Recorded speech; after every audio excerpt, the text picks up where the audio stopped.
I think we'll begin now. Greetings once again, friends, colleagues, distinguished representatives, and those who are participating in this event for the first time.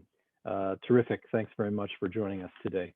I would like to just make some initial remarks, and then I would like us to move straight into the panel presentations. We are very grateful that the Honorable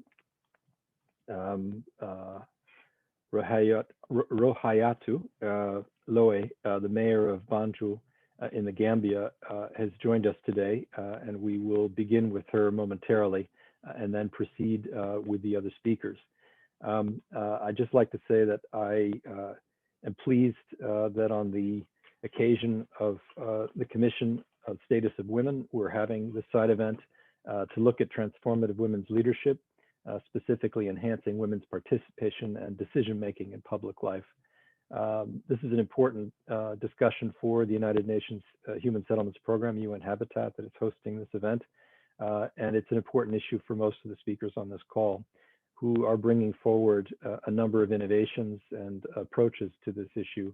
What I like about the speakers that we'll be hearing from today is that they are practitioners. They are people that are in the thick of this issue and have very practical solutions to these challenges of improving women's participation.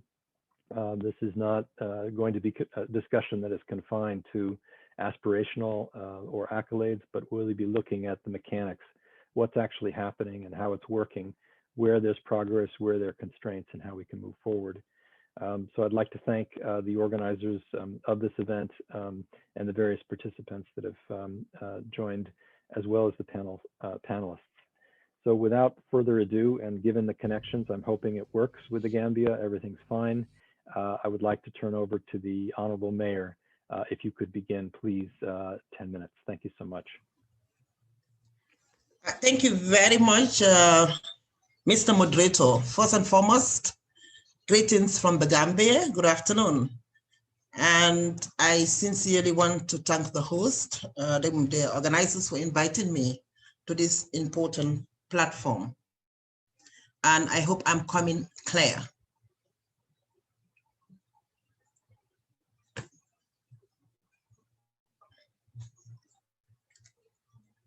Can you hear me, please? Yes, we can hear you. Okay. Thank you very much. Lord Mayors present, governors, women political leaders, organizers, and conveners of this panel discussion, distinguished comrades, good morning from the Gambia. It is with distinct pleasure as the first female mayor of the Gambia and the president of African Capital Cities Sustainability Forum that I address this auspicious occasion of the 65th session of the Commission on the Status of Women as a passionate advocate for the empowerment of women and girls and our effective participation in decision-making processes.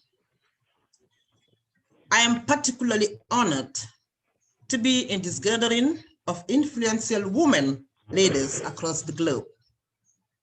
I am hopeful that with the deliberation from this dialogue, we will be able to share best practices in continuing to champion and strive harder for the empowerment of women for more sustainable growth in our communities, countries, and regions.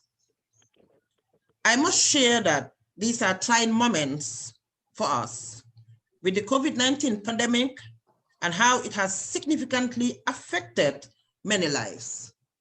However, I continue to applaud actions that are currently being done to curb this pressing challenge. I am hopeful that with collective efforts, we'll be able to ensure that the vaccines will reach all and sundry. Gender equality and the empowerment of women is a very crucial pillar in the attainment of the Sustainable Development Goals and our national development plans. As we commemorate International Women's Day, we must remember that women are not only affected, perhaps more so, by issues ranging from economic crisis, climate change, and violence. They also possess ideas and leadership to solve them. Given how women constitute the majority of most of our populace in Africa, with over 50% of Gambians' populace being women, yet faced with unequal representation and participation in decision-making processes due to our existing social norms and cultures. I have been able to mobilize the participation of young women and girls in politics as the president of the Rafela National Chapter, the Gambia, an umbrella body to United Cities and local governments. With members across all regions in the Gambia, my team and I have been able to provide training for women leaders at the local level to ensure that we take a more active leadership role. Rafela, over the past years, has worked with several stakeholders, such as UNDP, to create avenues for women to be equipped to run for public offices. And so, women registered to have voters' cards and for us to take an active role in decisions affecting our lives and well-being. I have been able to initiate the Rohey Malik Law Women and Girls Empowerment Initiative. This initiative, through my phone, was able to launch a $10 million, which has and continues to support the women of Banjul who want to start up businesses or expand their businesses. So far, the initiative has already disbursed funds to 45 women groups and 30 individual women to either start new ventures or strengthen their existing businesses. I believe the issue of women and gender is an overreaching issue because we cannot effectively address any developmental change without empowering women. We cannot build peaceful and inclusive societies without acknowledging the gender gaps in our systems. Gender equality is quite crucial for sustainable peace and sustainable growth. We are an immense asset whose potentials need to be harnessed and fully embraced. Investing in empowerment of women is progress for the globe. Therefore, increasing the representation of women across all levels must, especially in leadership and at the decision-making table, is an integral factor in the pursuit of equality, justice, meaningful development, and the productivity of every given nation. Ladies and gentlemen, honorable mayors, dear comrades, it is our collective responsibility to continue to raise awareness on gender-related issues and promote gender parity in all our developmental actions. We have seen how COVID-19 has increased the rate of gender-based violence, something that should be of global concern. We have been talking about gender equality and women empowerment for years, and we should continue to do so while ensuring that there are more actions to address it. Let us educate our people. Let us support our women. Let us continue the mobilization, and let us continue to demand more gender equality in our national and international leadership.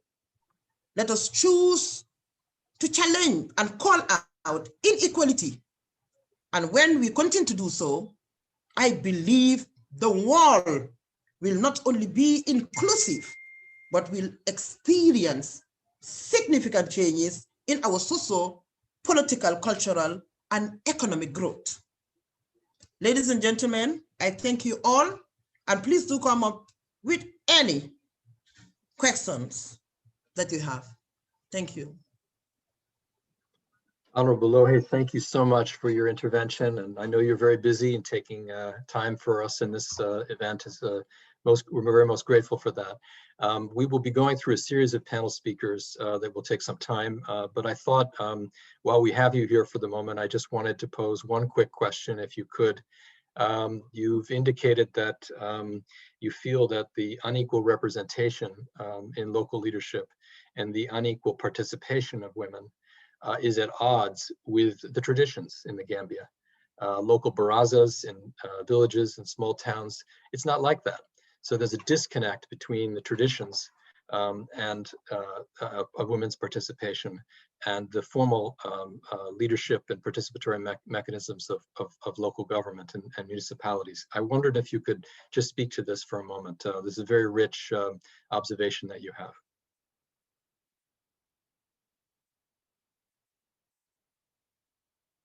What is the question, please? My question is why do you think there is this disconnect between women's participation in local government and women's active participation in local traditional systems of governance? I think just to sum it up, and if you look at the geographic politics of Africa, it's like our traditional and cultural norms are telling us that we have to stop here. So meaning that we belong to the house. So this is unless and until we manage to eradicate this. I'm not saying that we have to eradicate all our cultural and traditional norms, no, but we have to revisit those traditional and cultural norms. Whatever we think is good to empower women, we can just take it. And whatever we think is blocking the cause, we just throw it away. So in a nutshell, our problem here, especially in the context of Africa, is the traditional and the cultural norms. However, as the president of Rafela, the Gambia National Chapter, we are trying our best to do this advocacy to make sure that women knows their rights. Women understand that they are also part of the national cake. We are the very one, especially in Africa, who do the advocacy. I normally say that in Africa, we are the kingmakers. We dance, we campaign for them, we make the voting, and at the end of the day, we are still marginalized. So, Mr. Moderator, the cultural and the traditional norms are, yes, our problem here in Africa. Thanks very much, I really appreciate that intervention, and I think you're right. Culture is not static, it's dynamic. And so revisiting some of these cultural norms for the purposes of accelerating women's rights is crucial. And as you say, moving from kingmaker to king, it's a process. And one should note that king-making involves an enormous amount of capacity, which is clearly displayed, and channeling this now in the direction of leadership is key. So thank you very much, Honorable Mayor. I really appreciate your participation in this session. I'd like to shift now to the next panelist. Octavi de la Varga is the director of Metropolis, and he has joined us today to give a brief presentation on building a new narrative for urban areas. Octavi, over to you. Thank you very much. Good afternoon from Barcelona, and thank you for the organizers for inviting me and Metropolis to take part in this very interesting debate and conversation. The Honorable Mayor Van Jool, she was talking about awareness raising, and I think this connects with the work that I think we've been trying to carry out, and we're still carrying out in Metropolis, which is about building a narrative. I remember that long time ago I heard, I don't know if you know her, Christina Gayac. She was UN Deputy General Secretary for Communications and Public Information. Now she's Secretary of State for International Relations and Foreign Affairs in Spain. And she said at the moment that the importance of building narratives and the importance not only of of taking action, but also transforming structures. And the three of them go hand by hand: narrative, facts, and action, and transformation in the structures. Because if you try to develop policies, but the structures are not adapted to these policies that you're developing, then of course these policies will be paper. They will be on paper, but nothing will change. And I have the feeling that we have been trying to do in Metropolis, or especially over the last 7 years, it's been done about this, building this narrative, building this new approach, or maybe this new way of naming things that then will also, it's connected to the way we do things. And this has been thanks of the appearance of new female leadership in our organization, new mayors, female mayors, like during the last 7 years in Madrid, in Torino, in Barcelona, in Montreal, in Mexico City, in Bogota, in Surabaya, in Dakar, in Tunis, in different regions of the world, but they have brought a new approach on the way we're doing things. Because in the past, of course, we were paying attention to gender issues and equality and women. We had created in the past what we call it Metropolis Women's Network within the organization. But in fact, we realized that that was the Women's Network, having no connection with the work of the organization, having no connection and impact on the policy debates, on the other structures of the organization. So at the end of the day, they were having these meetings. So female elected women from Metropolis membership, they were having these meetings, but these meetings, nobody was paying, and this is so really was sad. Nobody was paying attention to the outcomes of the meetings, because people said, well, this is women's businesses, it's not Metropolis businesses. At that moment, I think it came because of the incorporation of new female leadership, said, okay, I mean, we need to find a new gender approach if we want to have this mainstreaming. And it's not about us talking to ourselves, it's about the entire organization being involved in the debate and paying attention. And on the one hand, we created the position in the board of directors. Normally, the board of directors is represented by mayors and governing mayors of the organizations, of the city members, but we had one position especially devoted to women representation within the board of directors. But that was not enough, and we started as well to search a way of how to change the structures, internal structures of Metropolis, to change the approaches, not only from female leaders, but also from male leaders in terms of gender equality. And that came with the action plan, the previous action plan, because every 3 years we have a strategic action plan. So the first action plan in 2017, that was our action plan was focusing on governance. And for the first time, we were saying that the pillars of our governance should be based on sustainability, economic development, social cohesion, and gender equality.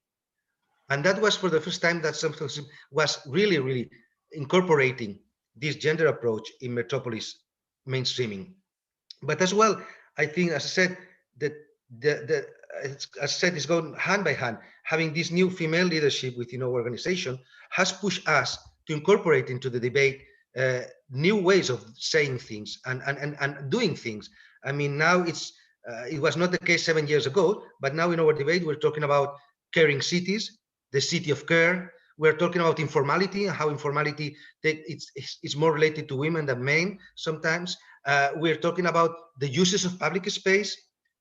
We're talking about mobility. We know that mobility, and especially public transportation, is used more by women than men. So we're tackling different issues, specific issues that before were not being taken into attention. And now, especially because of the pandemic and the COVID-19, we have realized that we have been confronted. I mean, where we say that the problems that the COVID-19 has brought us are not new. What has done is it has exacerbated the inequalities, it has exacerbated the paradoxes of our urban development, and in fact, it has exacerbated gender inequalities in all areas of policy areas. But at the same time, as I said, having these new leaderships, we're talking about people-oriented policies, and that was not something we had taken into account before. So what I'm trying to say today is that is the transformation of the language. Of course, it's not enough to transform language, and I'm not trying to be politically correct, but this narrative brings new ideas and force us to see the urban development, urban planning, urban design, urban policies with a different perspective that has not been seen before. And that's, I think, for us has supposed a shift in the way we do things, in the way we produce things, and in the way we produce policy recommendations, and as well in the way we work.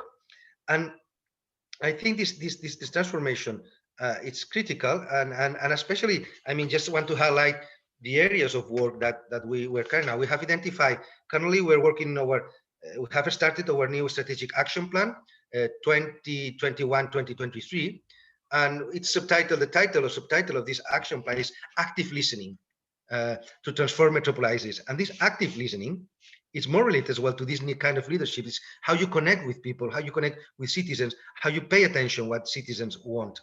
And it's not by hazard or by chance, or that if you look at the document, I know, but it's very symbolic. But I think symbology is also very important. Is you look at the cover of our strategic plan, is two female children playing on the street. So it's about how we make a city which is the city of everybody, which is safe, accessible, healthy, inclusive for everybody, and especially for women and female. And that comes to one of the points is, if we have been able to focus, one of our action areas of work has been public space, and not only take in terms of safety, but also in terms of uses of public space, is because of these new leaderships and because of bringing in the gender perspective. We have identified in this action plan 4 challenges. One is resilience, in terms of an overall resilience, in terms of social, economic, and climate resilience, and looking as well how the inequalities are affecting in terms of this resilience to women vis-a-vis to men. We are talking as well about urban growth, and urban growth in terms of how you can do, as said, from a gender perspective, and issues like housing, or issues about, as said before, public space, of land tenure, how they're affecting more women than men in terms of negative aspects. Then we are talking about public legitimacy and how we can support the female leadership, political leadership, but as well in terms of practical areas. Like, for example, if we want to work on urban development, on urban planning, we need disaggregated data by gender, because then we will be able to identify inequalities. And from our experience from Metropolis, for example, is that we cannot find urban disaggregated data by gender, and this is critical. And then the 4th challenge is on governance models, how we can support governance models that promote women's leadership. And then, of course, at the end, the last one is digital disruption, and how women can access technologies, and how they have more possibilities or not possibilities of having this access to the digital world. So I'm summing up. What I was meaning is that we have been evolving in building this narrative, and also the incorporation of this new female leadership throughout our organization. It's not only something that has happened in one region. I mean, we have seen this new female leadership in different areas of the world, has forced us to confront this reality from a different perspective. And I think it's been very healthy for us, it's very productive, and it's really, really enriching for our entire organization. So thank you for your attention. Octavi, thank you so much. Really appreciate your intervention and the way you've managed this issue specifically in Metropolis. Let me begin by saying thanks very much for your collaboration with UN Habitat and UCLG and the Advent back in a year ago now, starting a webinar to create space for local government officials and mayors to grasp the immediate and unfolding crisis. And look at various response measures that were necessary. I really thank you for that and your leadership. And I'm very impressed with the tactic of the younger leadership in Metropolis, of women who decided to move their efforts outside of a specific dedicated working group on, or this, in the case of the network, a Metropolis Women's Network, into a more integrated tactic of not only representation on the board, but also integrating women's issues in all the key priorities of the organization. So I'm really impressed, and the new strategic plan sounds interesting. We look forward to continuing to work with you on this, and I think all participants welcome the tactic of integration that the younger and new leadership of women in Metropolis has led. Lessons learned there. Thank you very much. Thank you. If you just may add some things, that it was not an easy debate. I mean, I was just explaining to you, but because there was some debates internally as well. Is if we were kind of dismantling this Metropolis Women Network, then and moving all the debates within the entire organization, if the gender discussion was going to be diluted or not. So that was kind of discussions we had, and it was a challenge as we took. And I think so far is working. But yeah, it's not a simple decision. Good. No, I realize it's a contested process, and it's good that you highlight that. Thank you. I'd like to, in the interest of time, move to our next speakers. There are actually two speakers, Sri Sofjan and Bindu Shretha, who are with the Wairu Commission, and they're going to be talking about these issues, not so much from the perspective of local government networks, but more from grassroots women's organizations and their efforts. So I would like to turn over first to Sri and then to Bindu, but let me make a comment, if I can, to participants. If you have any questions, if you could direct them through the chat, and my colleague Francesca and I will consolidate the questions that come up, and we can use that for the purposes of our question and answer session after the panelists. So please do send your comments in the chat. Sri, over to you. Thank you, Chris. Assalamualaikum warahmatullahi wabarakatuh. Good afternoon, good morning, and good evening, depending on which region you are from. From Wairu Commission, we are very honored to be part of this session. And thank you for the invitation to the organizer. We titled, for those who are not familiar with Wairu Commission is a global network of a women-led social movement of grassroots women's group from poor urban, rural, and indigenous communities across 45 countries around the world. For the purpose of this presentation, we title our presentation as Beyond the Formal, Organized Grassroots Women's demonstrate leadership in all aspects of their life. So for that, I would like to invite one of our grassroots leaders based in Nepal, Bindu Shrestra, to actually share the experience from the ground. And then I will come up with the more elaborate about our tactics, our strategies from the Wairu Commission. Bindu, you first, and then I'll come back. Okay. Namaste, म बिन्दु श्रेष्ठ नेपालबाट सामुदायिक महिला मञ्चको अध्यक्ष, वाइरो commission regional committee अध्यक्ष तथा governing council board सदस्य। विगत 20 वर्ष अगाडि आफ्नो घर धन्दामा सीमित रहेको महिलाहरूलाई आर्थिक क्षेत्रमा पहुँच पुर्याउने उद्देश्यले 44 जना महिलाहरूलाई समेटेर मासिक 30 रुपैयाँ बचत गरेर समूहको सुरुवात गरे।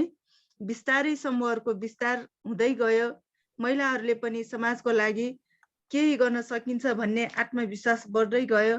बचतको माध्यमबाट महिलाहरूले आर्थिक तथा सामाजिक क्षेत्रमा योगदान गर्न सकिन्छ भन्ने खालको चेतना अवधिको तालिमहरू सञ्चालन गर्दै गयौं, जसले गर्दा महिलाहरूले घरायसी कामलाई व्यवस्थित गर्दै बचत समूहलाई वृद्धि गर्दै गयो।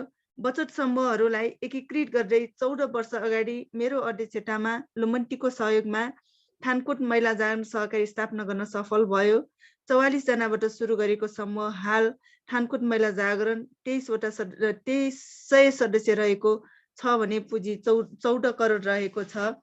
समुदाय स्तरमा सञ्चालित 6 वटा सहकारीहरूलाई एकताबद्ध गरी विगत 11 वर्ष अगाडि सामुदायिक महिला मञ्चको स्थापना गरिएको थियो। हाल यस मञ्चमा समूह र सहकारी गरी 35 वटा संस्था आबद्ध छन्। 1500 सदस्यबाट सुरु भएको यस सामुदायिक महिला मञ्चमा 35,000 सदस्य पुँजी 1 अर्ब पुगेको छ। सामुदायिक महिला मञ्च संघको आबद्ध सहकारीको पुँजीको साथै महिलाहरूको शक्तिको केन्द्र भएको छ, जसले विभिन्न स्थानीय सरकार र गैर सरकारी संस्थाहरूसँग मिलेर महिलाहरूको दिगो विकासको लागि कार्य गरिरहेको छ। सामुदायिक महिला मञ्चले सहकारीको सदस्यहरूलाई विभिन्न किसिमको तालिम, क्षमता वृद्धि तालिम सञ्चालन गर्दै आइरहेको छ। क्षमता वृद्धि तालिमले महिलाहरूले आफ्नो कुरा राख्न सक्ने भएको छ भने उद्यमशीलता विकास तालिमले 300 जना महिलाहरूलाई सामूहिक तथा व्यक्तिगत रूपमा उद्योग सञ्चालन गर्न सफल भएको छ। सहकारीकै सदस्यहरू प्रशिक्षक भएर एक ठाउँबाट अर्को ठाउँमा तालिम दिन सक्ने भएको छ भने सहकारीको 45% पुँजी व्यवसायमा लगानी भएको छ। सदस्यहरूले उत्पादन गरेको सामानहरूलाई बजारीकरणको लागि भेला तथा प्रदर्शनको आयोजना गरी सहयोग पुर्याइरहेको छ। त्यस्तै गरी 2072 सालको भूकम्पमा 400 जना सदस्यहरूलाई जीविकोपार्जनको सहयोग गर्ने 1500 भन्दा बढी व्यक्तिहरूलाई अस्थायी तहरका साथ राहत सामग्रीहरूको सहयोग भएको छ।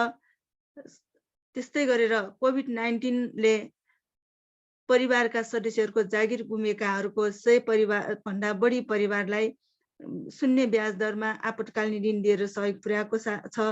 साथै करिब 500 भन्दा बढी सदस्यहरूलाई खाद्यान्न राहत सहयोग गरेको छ।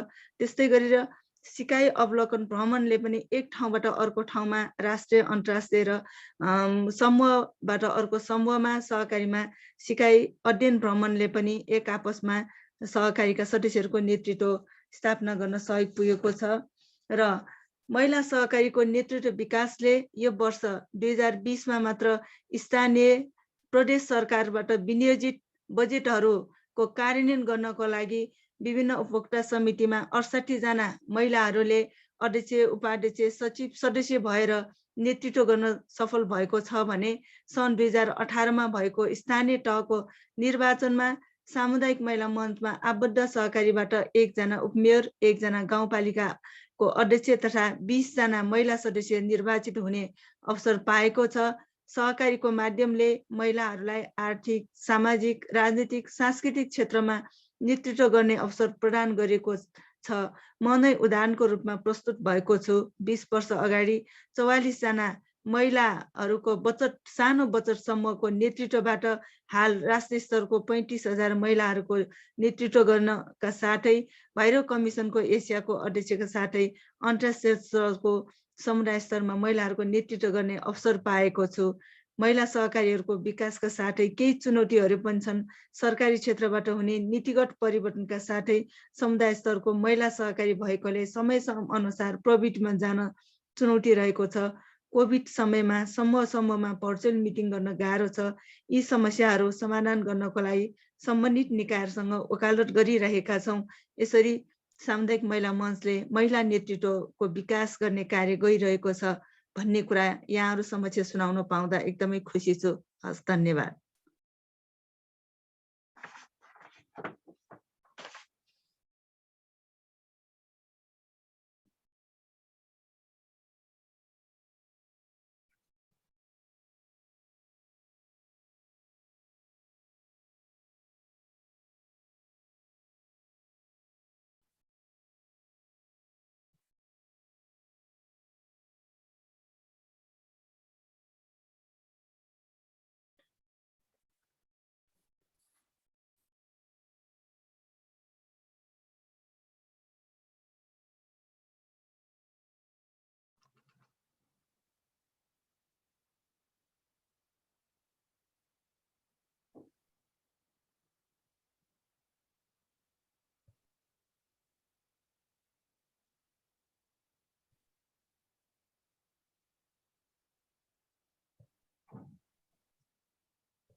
Thank you Yes, very Sri, much. before you start, first of all, Bindu, namaste. Very grateful for your intervention. Many of us were just learning the technology, thanks to David, of how to translate. So do the interpretation on the bottom of the screen. I will plead guilty to my own technological limitations. I didn't get the beginning of your presentation until David told me to have to do the interpretation. So Sri, if you would be kind enough to maybe summarize some of the key points. I know that's what you're going to do anyway, but I just wanted to reiterate the importance of that. Thanks, Sri. Over to you. Thank you, Chris. Basically, yeah, I also forget to mention about the translation, so my apologies as well. Basically, Bindu is the chair of the network of grassroots women leaders in the chair of a cooperative led by grassroots women leaders in Nepal. The network is very huge. Their asset as a cooperative is more than $500,000.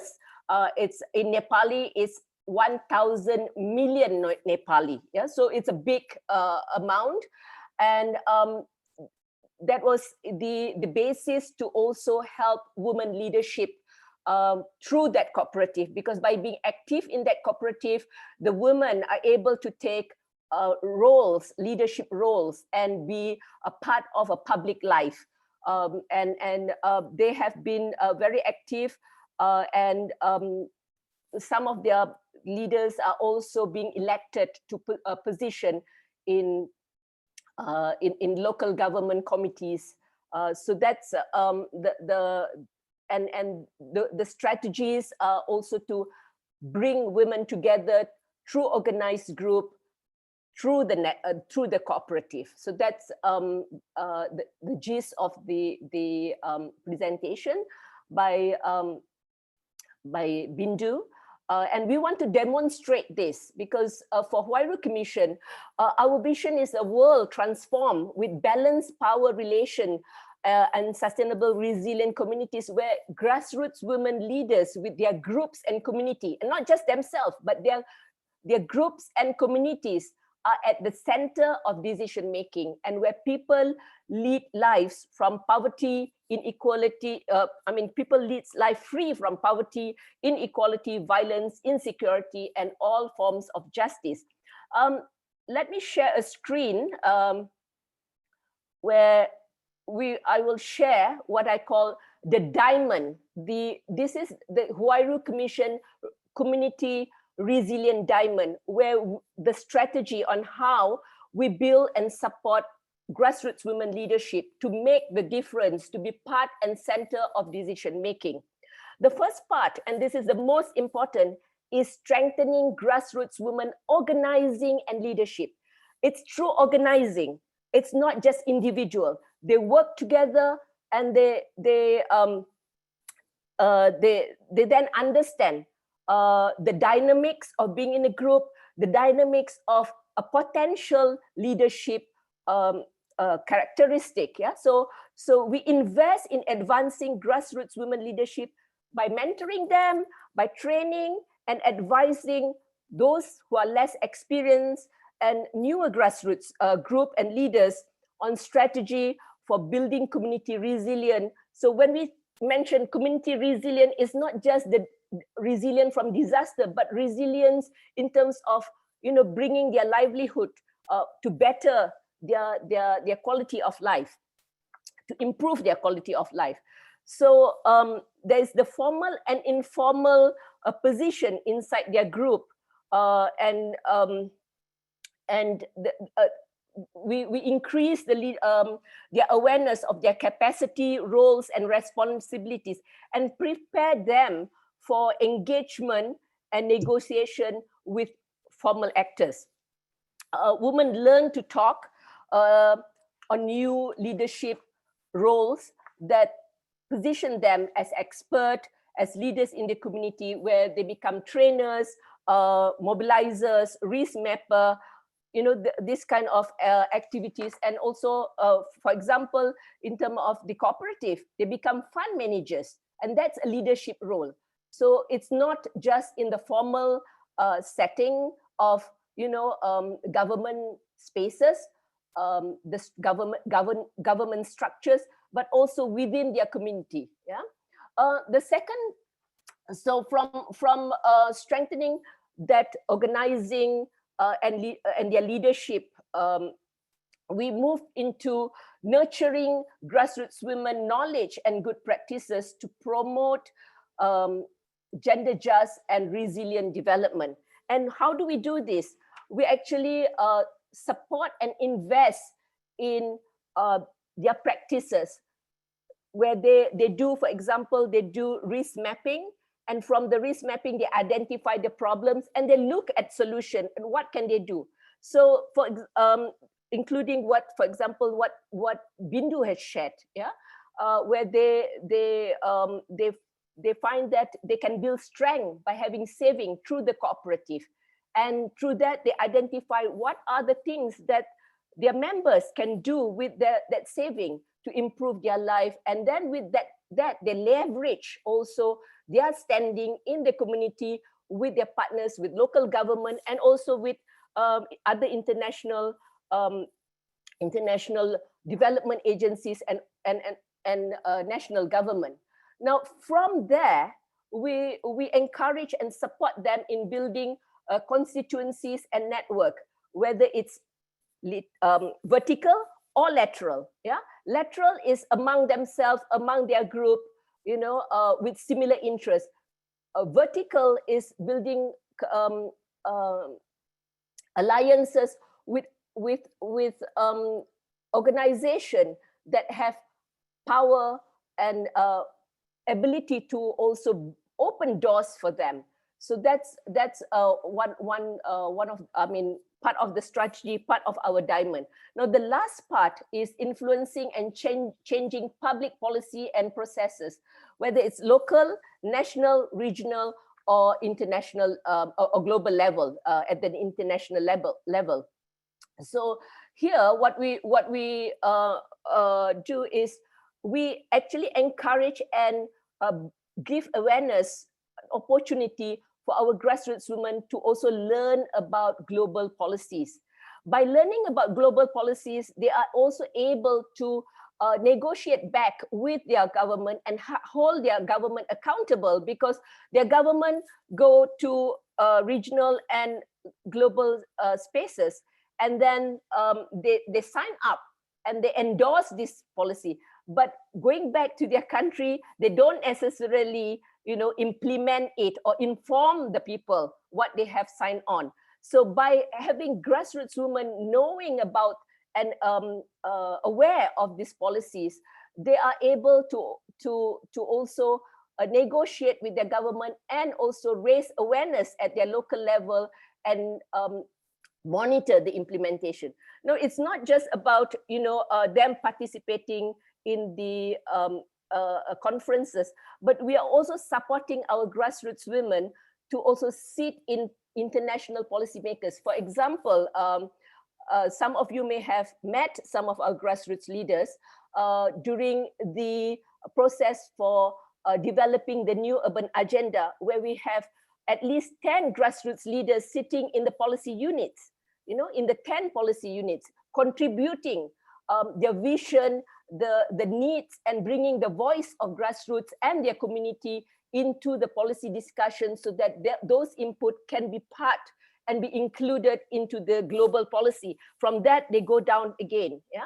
So these are some of the this strategy. This diamond is actually how we support our grassroots leaders in terms of having policy, being part of the policy discussion. Part of the policy and decision-making voices. I mean, that they are sitting there, and that this is also a transformative way to actually support our grassroots leader in terms of their leadership, that they are recognized as expert, as agent of change, as partner of development. So going back to also, I like... Sorry, Sri, I'm sorry to interrupt, but I know your passion, and I know we could talk with you the whole day, but I appreciate if we could just summarize. Thank you. Apologies for the intervention. No worries. I think we'll have more time as well for that. So I like also I want to refer to Octavia's from a Metropolis mention in terms of changing and building the narrative from action and transformation. And so the diamond that we have is a key way of how we are transformative, the way people see and look at women's leadership and how they are taken as experts and partners in development. Thank you for this opportunity, and we hope we can share more with you. Thank you. Thank you, Sri, and thanks also again, Bindu. Namaste. I wanted to just emphasize again, I'm grateful that the mayor is still on the line with us. The context of Nepal is very challenging. The constitutional changes that took place in the country gave rise to a very radical decentralization strategy, where not only does it go down to the district, but the sub-district level, the equivalent in the Gambia would be the sub-district, even down to the division and subdivision, such that there is enormous amount of decision-making that takes place at the local level. And as a result, this context requires the kind of strategy that Bindu has outlined in terms of the national cooperatives cooperatives and networks of grassroots women, that strategy of over 35,000 people.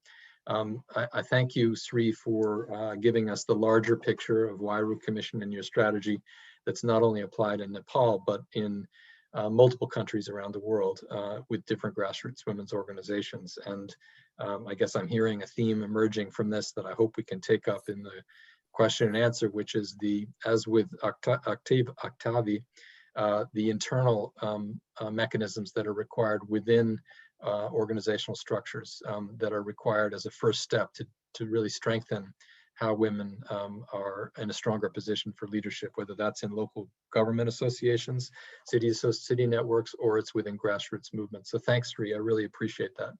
I'd like us to shift now to Catherine Travers. She's the Development Officer of Consultation Montreal.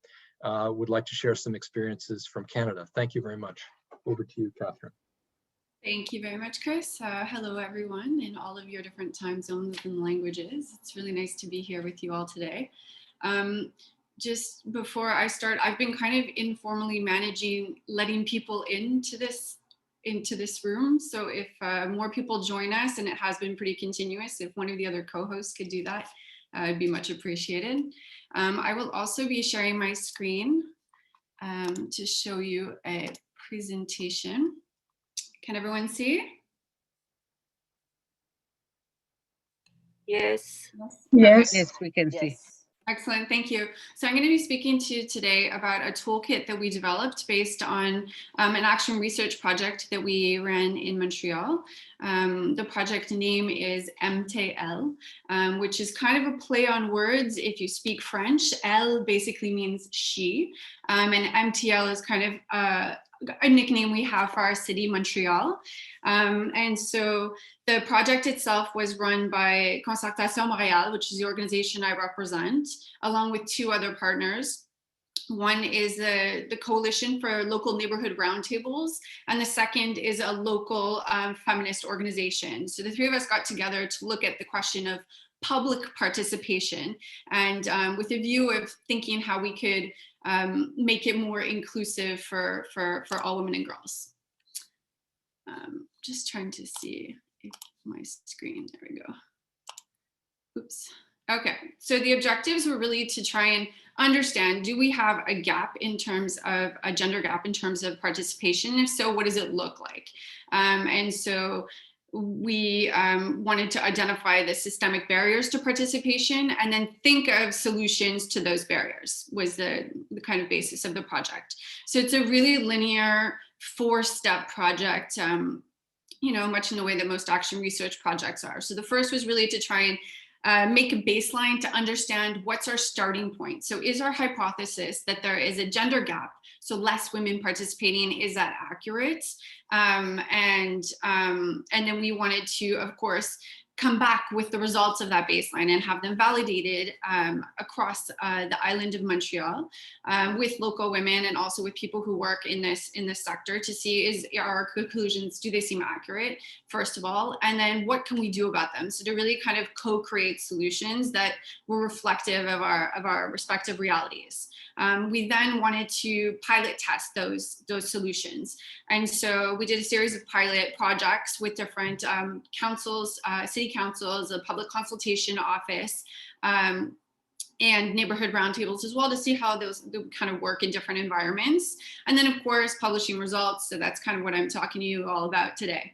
And so we did find that there was a gap in terms of participation. And so we found that in a number of cases, we were within that parity zone of 40 to 60% of women in the room when it came the opportunity for public participation. But when we looked at the number of women who raised their hands to speak and take a more active role, then we sometimes went as low as 13 to 18% of all people who are participating, and so much less. And then also when we took an intersectional lens and an intersectional approach to say, well, who are the women who are speaking up and do they represent the diversity of women who live in Montreal? We noticed an even bigger gap in terms of the profile of people participating. And so a number of people who were left out, if you will. And so, of course, you know, our session here is about women's leadership and the importance of participation. And for many people, that's not necessarily seeking elective office. It's really just playing a more active role and being listened to in different kinds of opportunities to engage at more local levels. And so in terms of barriers, we found, of course, there's the whole work-life civic engagement balance that was difficult to strike. We also noted physical and linguistic barriers. Of course, Montreal is a French-speaking city. Many documents are only available in French. Fragile socioeconomic positions could make it more difficult for some groups of women to speak. Some of the formalities, the mechanisms of being able to ask a question or to voice an opinion were just too formal and felt alienating for some groups of people, particularly those who were less inclined to participate regularly. Of course, challenges related to communication. So is it even accessible in terms of language? Different power dynamics that were problematic. And of course, what we just talked about a bit, lack of representativity. So when the people in decision-making positions don't reflect the diversity of people in communities, it's clear that we're having a gap in terms of knowledge of that lived experience in those social realities. So that's where the importance of participation, public participation, becomes even more important so that we can kind of fill those blind spots out, shed light on them, and understand how to respond to them properly. And so we decided that instead of doing a big research report at the end, it would be much more practical to develop a toolkit that could be used by different people. So we developed the Mtl Toolkit. And so of course in there you'll find an overview of the project itself. So including the framework and some key concepts. So when we talk about having a gender-based analysis plus approach, what does that really mean and how can it apply to public participation? There's also a guide, so really an A to Z if you're running a public consultation process or even organizing your local council meeting where the public can ask questions. How can you think through literally from planning the meeting to hosting the meeting to any kind of subsequent follow-up to do so in a way that is gender inclusive and thinks through some of those different barriers and how to overcome them. And then with the promising practices, basically what we did was we signed MOUs, so memorandums of understanding with 8 different governments and a number of local neighborhood roundtables to practice different practices, to put into place different practices that were proposed. And so those were evaluated systematically, and that allowed us to identify 23 practices that we felt should be put into place or could be put into place, adapted to local realities, of course. That were then found that we put into an inventory, and then info sheets. So really concretely, if you want to do this where you live, you could print out one page, take it with you, and learn how to apply it. So I'll show you what that looks like. If I'm able to change my page, it's not letting me. There we go. So the inventory of practices, I'm not going to run through them, and they're in French. I don't have this translated yet, but it's coming in the coming weeks. So of course, thinking through communications and mobilization efforts, empowerment strategies, so accompaniment strategies, the mechanisms of participation, including like transparency, the logistics, including how you would set up a room or make sure people feel welcome when they walk in the door, and then professional development and ongoing training. So really, you know, kind of doing what our local governments here did, which was being open to modifying the ways that they're doing things, to being open to evaluating those practices, and to being open to make longer institutionalized change. And so on the information sheets for those 23 practices, you'll find, of course, the number of the sheet, which is associated with those different axes of intervention, a short description of it, including a step-by-step kind of how-to. When there's times that, or like tips that we wanted to share about different ways that it could be interpreted for different contexts, we put those there. And then we have some kind of success stories. So sometimes when we talk about the importance, for example, of being transparent, when you talk about consultation processes, well, what does that mean? Well, we give you some concrete examples of where it was done and where that seemed to have a positive impact. So I've left on the PowerPoint that we could eventually circulate and a link, which I'll also drop into the chat here, of where you could download the kit if it seems like it's something that could be interesting for you, for your local government, for your organization. Like I said, it has been tested in different kinds of spaces and does seem to be quite adaptable. So that is what I wanted to share with you today. Thanks, Chris. Catherine, thank you so much, and I appreciate your brevity and the interest of time. I thank you so much for sharing these experiences, extremely practical, and I like the fact that this toolkit didn't come out of a few people sitting around. It really was based on action research and your ability to systematically analyze this in multiple contexts. Please, I note that you have shared your information on the chat or are about to. Please do. And I encourage all participants of this meeting to follow the chat. I can see that in this virtual world, we're getting much smarter about having two meetings at once, one that we're hearing from panelists and the other through the chat. So please do try to multitask and follow both of them. I'd like us to shift now, in the interest of time, to Neela and then to Naira. If you can start, Neela Akrimi, the Director General of CILG and UNG International. A little bit of background on the organization might be a way to start for those that are less familiar. And if you can keep the presentation a bit short, I'd be grateful. Thanks so much. Over to you. Thanks a lot, Chris. Do you hear me well? Very well, thank you, yes. Great. Yes, hi to everybody in all different zones and time zones and languages and nations. Very glad to be with you today. And CILG is the Center for Innovative Local Governance, which is a daughter organization of the Association of Dutch Municipalities and also partners of the Canadian Federation of Municipalities. And we are implementing programs in several countries in the MENA region with regards local governance support and local development. And recently with FCM, thanks to the Canadian funding, we are implementing a program on female leadership and inclusive municipalities. And it's quite fitting the subject of discussion today in a way to bring to light how important is the female leadership and inclusive cities for resilience, but also for a fair model of governance and development. I've been following the presentations before, and I totally agree that the resilience is not just fighting disasters, and it's beyond crisis management. It's also the well-being of everybody, and the question how we can enhance that well-being through fairness and equity of government model of governance, where female leadership have a big space for that. I'm going to share with you a presentation. Hopefully, do you see it? Yes, we can see it. Yeah, we can see it. Thank you very much. Great. I don't think I'll be able to talk about female leadership and inclusive governance without highlighting the context. I'm hearing some background noise.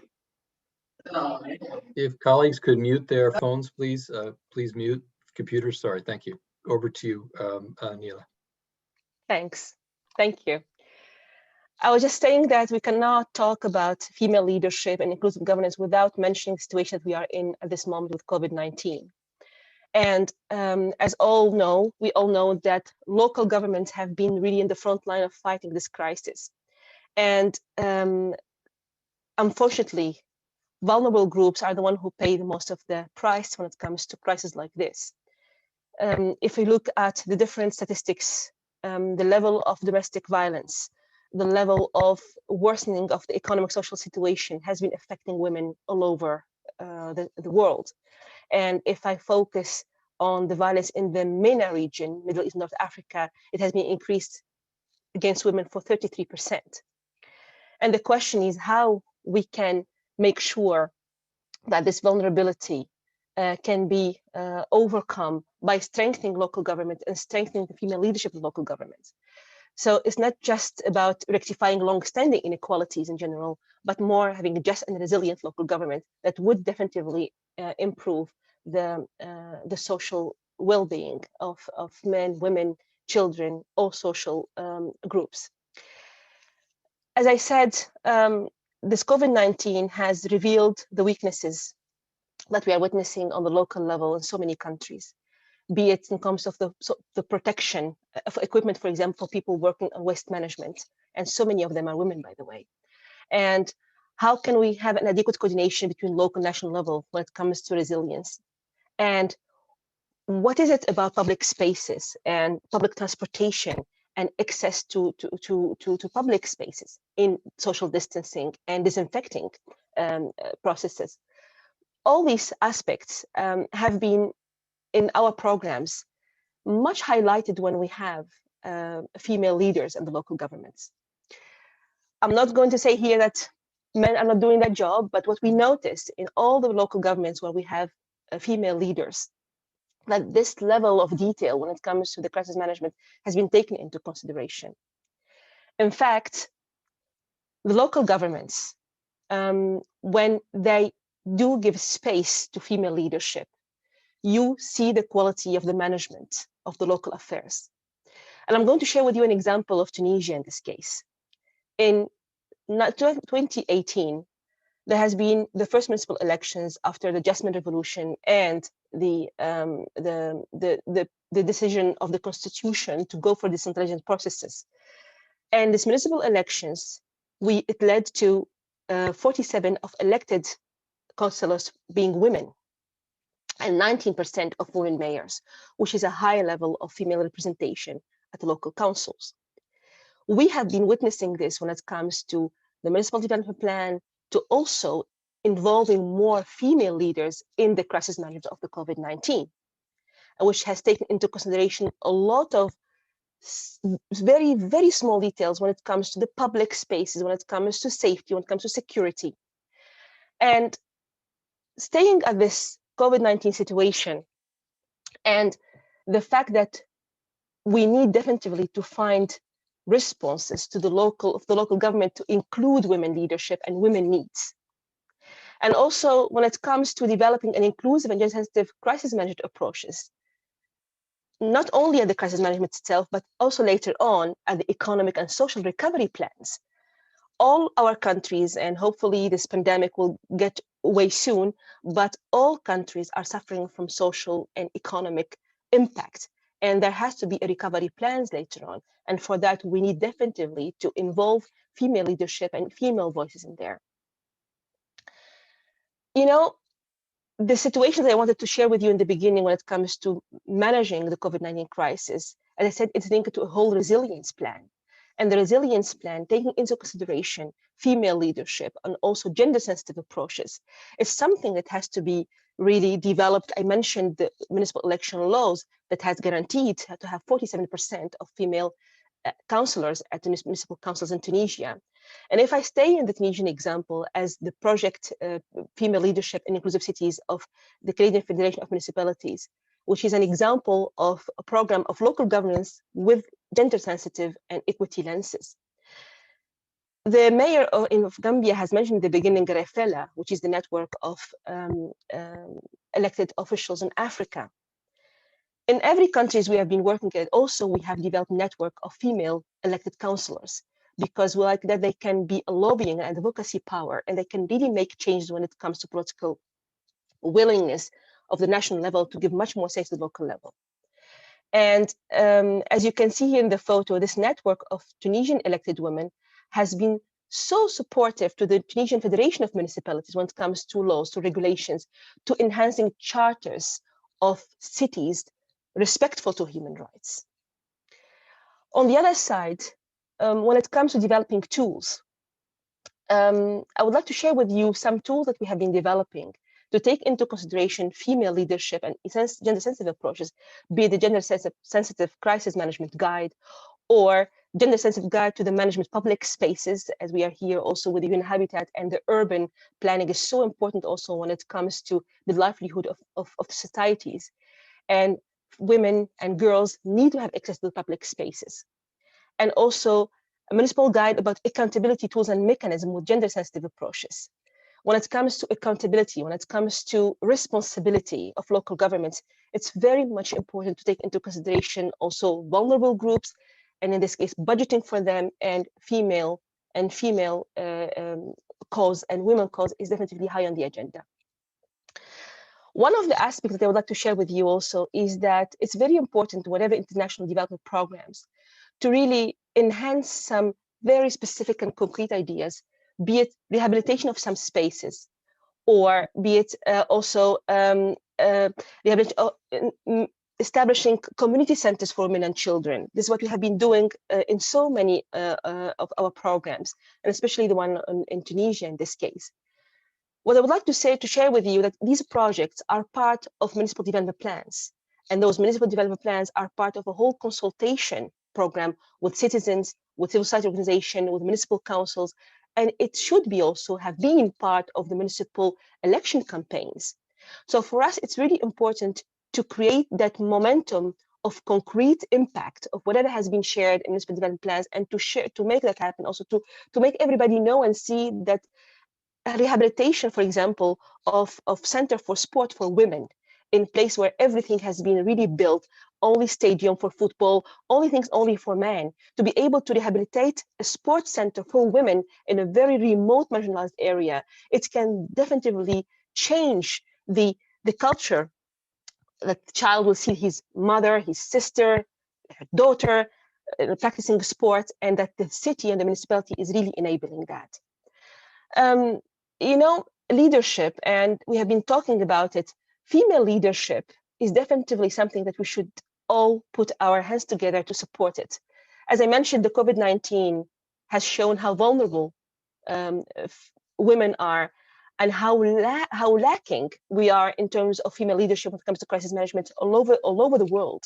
So preparing female leadership and having the municipality being involved in training programs, in really identifying the next leaders, female leaders, would be really important. And if I would like to share with you some examples of manuals, and for example, in the case of Tunisia, the municipal council. Dr. Yes? Alprimi, I'm sorry to interrupt, but I am just conscious of time. It's been a great presentation, but if we could sum up, I'd be grateful. Thank you. Yes, I will do it. This is, I think, it is the last slide anyways. So the guide, there's commissions in the municipal council of family and female and gender sensitivities. And those commissions in some municipalities have been just the forgotten ones. However, they can have a lot of tools to be able to really enhance gender equal policies at the local level. And all those guides, they're in Arabic, they're also in French, can be shared, and you can check them in our website. What I would like to say at the end is that it is very important to recognize the space of local government when it comes to establishing gender-sensitive approaches and enhancing female leadership. As you all know, in Canada as well in the Netherlands, when we talk about local government, we say it's the first level of government, not the last level of government in some countries. Being the first level of government is the first school for democracy. It's where we shape culture and mindset of our young men and women to accept female leadership and to give the space to potential of a society to blossom. Thanks a lot, Chris, for giving me this space. And I think that was from my side. Thanks very much, Neela. I really appreciate your presentation, and the last piece certainly resonates with the UN Habitat and my colleagues. The first level, not the last. I really thank you for making the case that resilience and inclusion is simply not going to happen without women's leadership, and backing that up with research and data and practical tools and experience is really helpful. So thank you for that. Our last speaker will be Naira De La Shangang. I mispronounced that, my apologies, from Euronews journalist. Thank you very much. Naira, over to you. Hello, thank you for this opportunity. Here's my colleague, Marta Rodriguez, together with me. Let me share our screen. Yeah. We're the team working on Euronews podcast and series Cry Like a Boy about how men can participate in achieving gender equality. Can you see our screen? Yes, we can see your screen. Perfect, yes. Yes, so basically our project is about you know, how men and the pressures that men go through and how they can help us achieve gender equality, basically. And while working on the project, is it working? Yeah. Sorry, I'm gonna change here. Sorry about that. Yeah, and while working on this project, we ran across the term that everyone knows, but as a controversial term, toxic masculinity. And we obviously in no way want to say that, you know, all men are toxic. Yeah, we're talking about you know, some male behaviors that can be toxic, not just to women, but to themselves as well. And basically we have this very good definition. Yeah, definition of toxic masculinity from one of our guests, Gary Barker, who's CEO and founder of Promundo NGO. So he defined it as, you know, the ideas, the norms, the attitudes that we raise boys around to think that we're dominant, that violence is the way to resolve problems, that we, by we he means men, are superior to women, that only being heterosexual is the only way one can be. Yeah, so basically, how is toxic masculinity linked to the problem of domestic violence? So we ran across this very interesting survey made in Australia where, you know, the researchers found that men who adhere to man box attitudes, by man box attitudes, I think they mean toxic masculinity, conservative, basically these conservative ideas of how one should be a man. And these men are 25% more likely to be violent, not only in general, but towards women as well. Yeah, so how does it, you know, toxic masculinity is a very global problem. You know, all these numbers, these are official UN numbers for, you know, female leadership and representation in politics. And we all know they're very sad. Yeah, but not, you know, part of the idea of why we wanted to create Cry Like a Boy, of why we wanted to talk about masculinities, is because we wanted to bring positive narrative as well. We wanted to bring solutions to the table. And one of the solutions we found quite unexpectedly in Burundi, in East Africa. We offer you to listen to the beginning of our episode set in Burundi. Yeah, and then we are going to explain you about this story we found in Burundi that we think is very interesting for today, to make the link between toxic masculinity and women representation in power. Let us know if you cannot hear. She doesn't respect her husband. She doesn't respect her husband.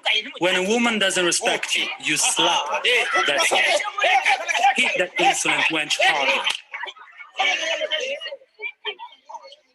It's a hot and sunny day. We're in a big interior court of a Catholic church surrounded by many locals. The whole village is here. Women are carrying babies peeking out from behind their backs. Men and children are fighting for the best spot to see the spectacle. On the makeshift stage before them, amateur actors are dressed in clothes to represent the message that violence leads to unhappiness and poverty. The violent men in the sketch wear gray and sky blue rags, while the women wear t-shirts and colorful skirts in rich red and orange. In this sketch, I'm realizing there are situations that I've lived at my own house. The violent man in rags, for example, reminds me of my husband. Together, they play scenes from daily life in an ordinary family in this community.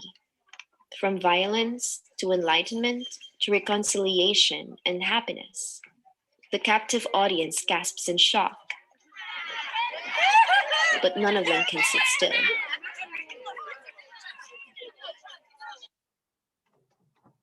Yes, sir. Yeah. So basically, this little bit resumes the idea of the whole episode where we go to Burundi. Yeah, and why we chose Burundi actually is because this is the country with one of the highest rates of domestic violence in the world. The numbers are really depressing. In 2017, every second woman reported that she's experienced physical and or sexual abuse at the hands of her partner. And in the Kirundi language, local language, they even have the word to describe a woman, which we found very striking, like a real woman, quote unquote. It's umukenyezi. I'm really sorry for my pronunciation. So basically it means the one who ties her loincloth on thorns and walks without the world noticing her pain. So basically, that can tell you about the general place of women in this culture. And the Abatangamucho, the group that we are speaking to, they're basically it's a grassroots movement of men in rural parts of Burundi. Some of them cannot even read. Some of them, haven't even gone to school, but they decided to change the way that they behaved towards their women and to give them more voice. And in order to actually create not just happier families, but to escape poverty. Actually, the economic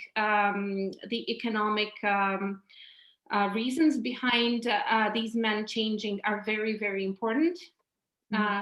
There's this concept of economics of violence in this kind of violent environment where they realize that this is not good for anybody, it's not helping anybody. So this is a realization that they got, this group of men, and they found like very practical reasons to achieve gender equality. But the interesting part is like they redeemed themselves from being abusive to be now champions of gender equality. Yeah, and we thought that in this example, it is very important, for us was to see the reasons behind their change, and we talk about it quite a lot in the episodes. After these men basically allowed their women to go when these men stopped to beat up their wives, I'll be very simple, and allowed their women to work, to participate in the elections. We collected many testimonies that in which women were able to contribute to the family budget. We found testimonies of women, running in local elections. And it was very interesting because by simply not beating up their wives, by simply letting the women, strive, by seeing the other side of women, these families actually reached happiness. And all of the families we spoke to, they were saying that they're much more happy in their life and the communities where they live. We spoke to many people in the villages, and they were also saying how great it was to have a more peaceful and quiet environment. Today the Abatangamucha are present in 9 provinces out of 18, and over 8,000 people have joined them. It might seem like not a lot, but they're actually making a big progress. They're recognized by the government, and they're so they work so well that only I think we heard the numbers provided to us were less than 10 people left the program while it was running. So yeah, and they are setting an example in the rest of the country because they want to spread the word. So what you listened in the beginning, that was an actual piece of theater that they are organizing to tell their stories to other men. And these stories are very powerful because they are first-hand stories. So they are telling their own experiences and why it was for them so important to change. Yeah, and well, thanks very much, Naira. I'm sorry to cut you off, but if you could just some concluding comments, we'd like to open this up a little bit. Thank you. Yeah, we are wrapping up. Yeah, well, basically that was all. Here you can see the whole team. We have a very international team working on the projects, we have many other stories, on gender equality coming from Africa, from being a man in Lesotho, being a minor in Lesotho, from being a gay man in Senegal. So we're trying to tell these stories, and every time find something positive, something to learn from the struggles. So basically, we believe that healthy masculinity is a very important part of the conversation. So we have many other stories, and we'll be happy to share in another occasion. Yeah, you can follow us on. Okay, well, thank you so much for that presentation, Naira. I wanted to just reiterate that I am pleased that you've kind of really demonstrated the case for having men take an active role in the process. And I think this is a recurring theme in all of the presentations, as we saw from certainly from Metropolis. It wasn't women's networks operating and speaking with themselves. And I'm pleased that there are some practical tools through performance art that have been applied in the case of Burundi, and that this is just one of many things that the initiative Cry Like a Boy is involved with. I think in future, Naira, it would be useful in these types of webinars, if it's possible, to have some of the people that have been on the front lines of this, just as we had Sri from the Wairu Commission. I know it's hard logistically, but to have to be able to have somebody like Bindu participate in this, and then have Sri as a sort of a facilitator in that process. I think bringing that voice and agency to these types of meetings is important. So for future, let's see if we can work together to try to do that, not just with us, but with other organizations through Euronose. But your message is copied loud and clear, and we really appreciate the presentation. Thanks very much. We have very limited time, as usual, with these webinars. I had hoped to wrap up 20 minutes ago, so it's been a bit tight. So I would like to just try to ask each of the presenters if they could just make one of their final comments, if they could, and then we would like to conclude with my colleague, Angela. We've noted a lot of the comments in the chats. I wish we had more time, we'd be able to entertain those questions, but I just want to give final comments, if we can, beginning with the distinguished mayor from Gambia. If you could just, any quick reflections you have on what you've heard today. Over. Thank you very much. Basically, I think we have all learned that the importance of local government. So my message to all to central governments throughout the world is to empower local government so that to empower the community. And empowering the community means empowering women as a whole. So definitely, it was a very, very good session. And in a nutshell, we have all came to understand that local government, as the speaker said, should be the first level and not the last level. So to sum it up, we're just urging the central governments to respect and empower local governments for the interests of the community. And I thank you all. Thank you very much, Mayor Lowe. I really appreciate your full participation in this meeting for an hour and a half. I know you're a busy person, and I'm grateful for your participation. Octavi from Metropolis, any concluding thoughts and reflections? I think they are quite aligned with what the Mayor Vanjul has said. I mean, this idea of that is at the community level, at the local level, that we can start changing attitudes, that we can also empower women, with that we can also nourish female leadership and transform the narrative. That's I think that's a challenge.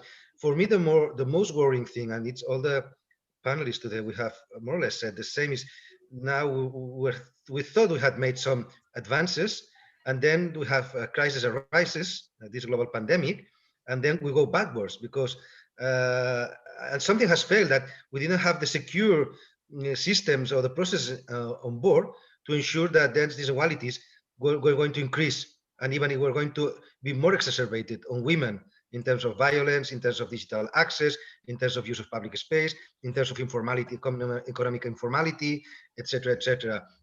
So I think something that we need to take into account, how we can prevent that new crisis move us backwards in terms of forward. Octavi, thank you. Very, very insightful. Sri and Bindu? Bindu, you want to do first, please? Is Bindu still there?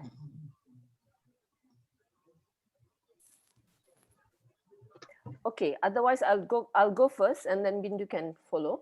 I think we appreciate all the sharing, and as Mayor and Octavi mentioned about the local government, the governance model supporting women's leadership is very important.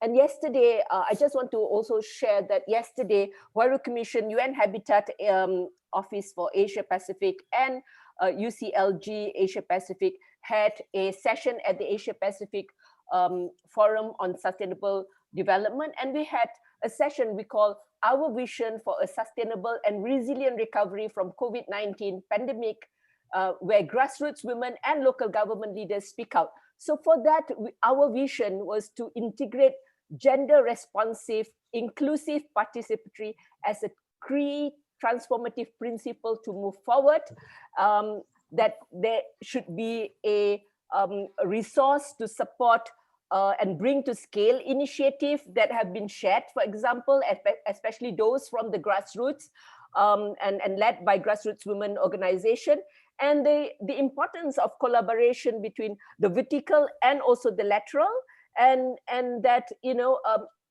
recognizing and bringing grassroots women leaders who are ears and eyes in the community to the decision-making process, that they are part of the leaders at the public spaces, and that can definitely help us to tackle issues of gender-based violence and increase the number of women in leadership position. Thank you. Bindu, are you there? Yes, I'm a translator for Bindu. I will put point from her point of view. Yes. As Sri has already mentioned, mostly women are, most of the women are in the grassroots level.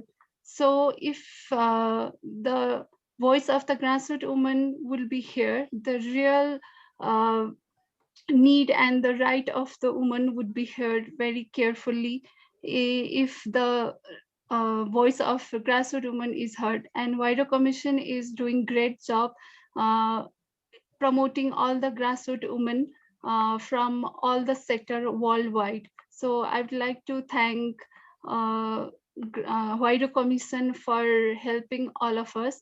And today, because of the language barrier, she could not explain proper, like whatever she has said, the message could not go to all the participant over here. So it has always been barrier for the grassroots women. So Varga Commission has always helped us for the motivation and go forward and speak for our right. Thank you.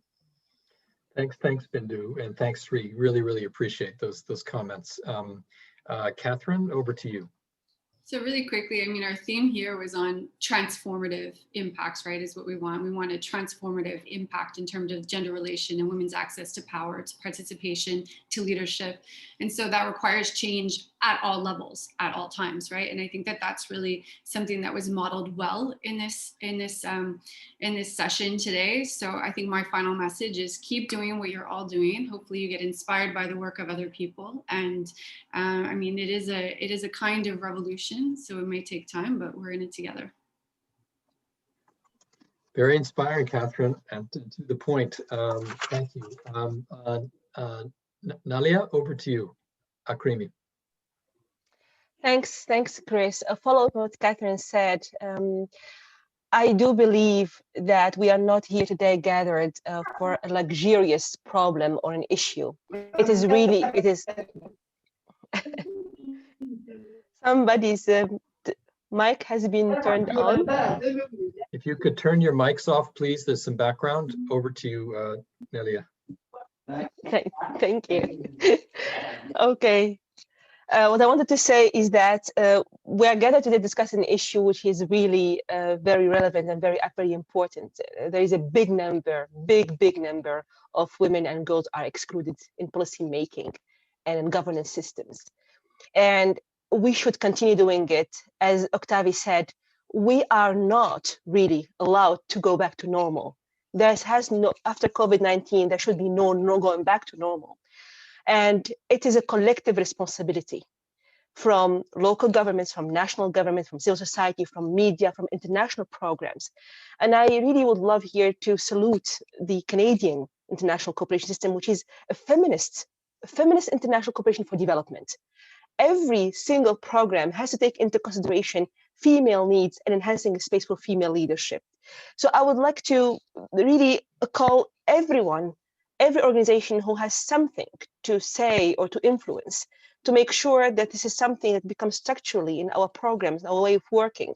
Because apart from legal framework that we can achieve, there's a mentality and a culture that has to be set. And we are all responsible for making it happen. Thank you. And then, of course, to circle back to Naira with the last presentation of your final comments. Over. Thank you, and great words indeed. We're all in this, and I think that the message that we're trying to deliver through our work is that in order to achieve gender equality, we need to realize that men are also part of the equation, and we need to understand the pressures that are put on them as well, and understand the notion of healthy and toxic masculinity, and how we can all go forward as as species, basically. Thanks, and I thank you so much for that, and all the panelists for your very concise concluding statements. I would like to turn now to my colleague Angela Mwai to wrap up and provide us with some concluding remarks and reflections on her observations of this session so far. Angela, over to you. Thank you very much. Mine is a pleasant duty of passing a vote of thanks. But before I do that, I just want to probably take just one line from each and every panelist and just throw it out there and say, this is what I heard. So from Mayor Rohe, you have challenged us to discard the cultural norms so that women can be able to take their leadership position.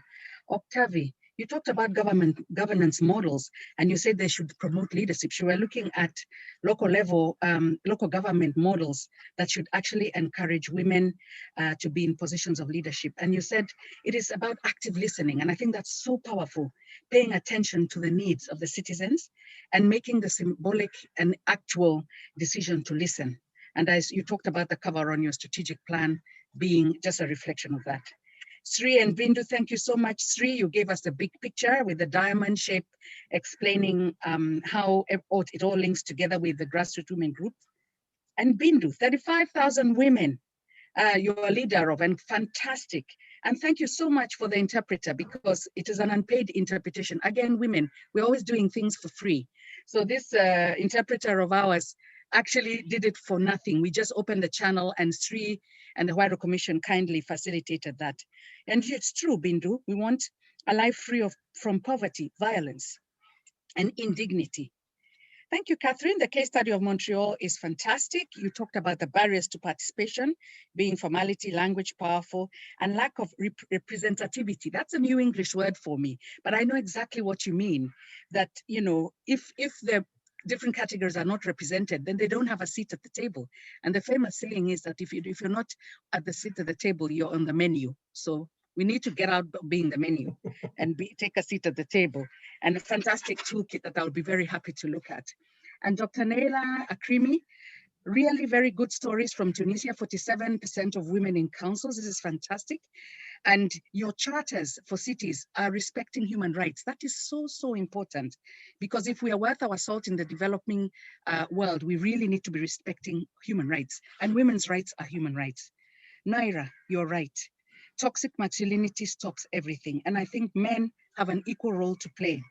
And this group you talked about in Burundi, Abatanga Miko, it's really good. And it seems sometimes like a bit of a small thing, but when an example like that actually works, I think you set the target and you raise the bar very high. Thank you so much, all the panelists. I really, really thank you for your fantastic interventions. And for those who had not submitted your presentations,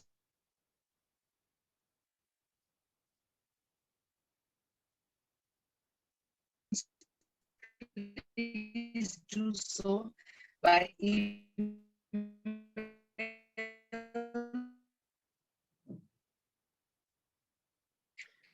Angela, we're losing you on the breakup. Go ahead. Session.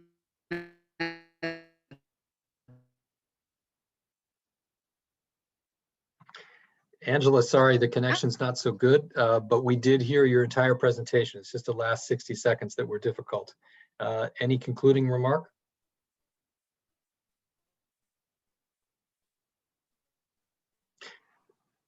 That's okay. That's okay, Angela. Thank you so much. It didn't happen at the beginning. It happened in the last 30 seconds. So no, thank you to David and Francesca. That's what I wanted to add at the end. Okay. And for you, Chris. Thank you very much. Thank you. Thanks very much. Well, look, just to wrap this up, Angela, thank you so much for those very insightful conclusions, really specific and tight in terms of what the essence was of each presentation. I wanted to just conclude by saying that each of the speakers that we've listened to today, they gave a 10-minute presentation of things that they've spent their lives working on. So it's important to follow up with each of these institutions. The links are there. Angela, Francesca, and other colleagues are available to make further information and connections and help connect the dots. So do dig in, use these opportunities, not just as a one-off, but as the basis for beginning of a conversation with some of the institutions that you didn't know about before and now know more about. Follow up, work with them, proceed. So thanks everybody and have a great day.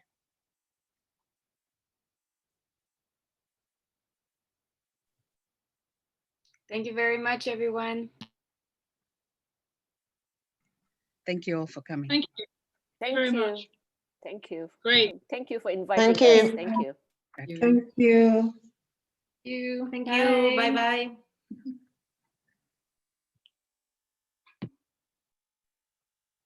Brilliant.